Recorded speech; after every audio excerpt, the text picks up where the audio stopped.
Hi, friends. I was able to go out and see The Chosen in the theater this weekend, the first two episodes of season three. I encourage everyone else that has the financial ability to do that to do it. It's a great cause to support. I want to touch base on just one little part of one of the episodes that really touched me, and I wanted to share that. And it's where one person is apologizing to another person. I don't want to be a spoiler and tell you who or exactly what I'm talking about, but they apologized for what they've done and said that they should not have done that, that person doesn't deserve to be treated that way.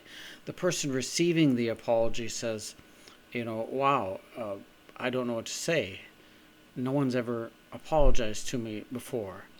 And then the person making the apology says, well, I'm sorry for that. You deserve better than that. And it reminds me of an incident that happened in my life where, and in my professional life, I had submitted some documentation to an architect's office, and the architect's secretary called me, and she was rejecting the documents that I had submitted and telling me to submit them differently and telling me what she wanted.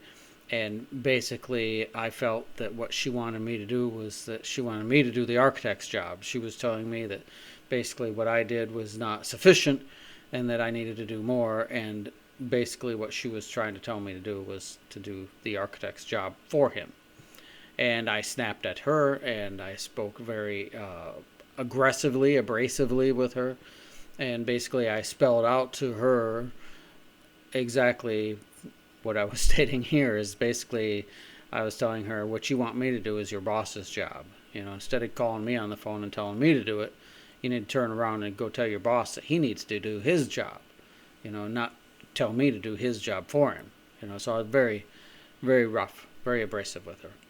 And I got off the phone, and it was probably not even 20 or 30 minutes after I got off the phone that I realized that's not right. That's not the type of person that you want to be. You are not demonstrating the type of character that you want to have. Even if I was right, that's not the way to handle it. And so actually I called the architect. Instead of calling her, I called the architect and apologized to him and said, I had this interaction with your secretary, and that was not professional, and that was not appropriate, and I shouldn't have talked to her that way. And she had already talked to him. And he basically conceded that what I said was true. That basically what I was saying was his job.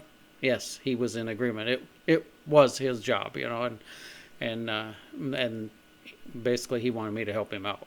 And that was a pretty good conversation that I had with him. And then he says to me, he says, I'm sure she would appreciate it if you apologized to her. And so when I got off the phone with him, I called her. And I apologized to her. And her response to me was, she says, wow. She says, wow. Apology accepted. I don't know what to say. No one has ever apologized to me before. And that's the same line that I saw in The Chosen this weekend when this individual was responding to the apology and said, no one's ever apologized to me before. And it's pretty sad commentary on our world, really. And that's the point of me sharing this message with everyone today. It's a pretty sad commentary on our world. That you apologize to somebody and their response is, nobody's ever apologized to me before. Why is that? Why are we so resistant to apologizing? And I have to share, I'm over 50 years old right now. And in my life, I can think of, other than, maybe my mother or my wife, my kids, that, I can't think of anybody outside the immediate family that has ever apologized to me except on two occasions. And one occasion was another church member that apologized to me, and unsolicited. Nobody ever told them that they needed to apologize to me or nothing like that. Just they must have felt a guilty conscience and came and apologized to me, because nobody was talking about the incident or nothing. It's out of the blue. Another church member came and apologized to me, and that also happened at a recovery group. Somebody pulled me aside after one of our recovery group meetings and apologized to me, and actually apologized about an incident that I was unaware of. That where that person was gossiping about me and saying some bad things about me, and then came and apologized to me about it, and I was unaware. And I think that just goes to talk a bit about the health of a lot of these recovery groups that I'm involved with. He was blabbing his mouth saying bad things about me, and the people that he was talking to didn't let it go further. That was it. They never repeated what he said.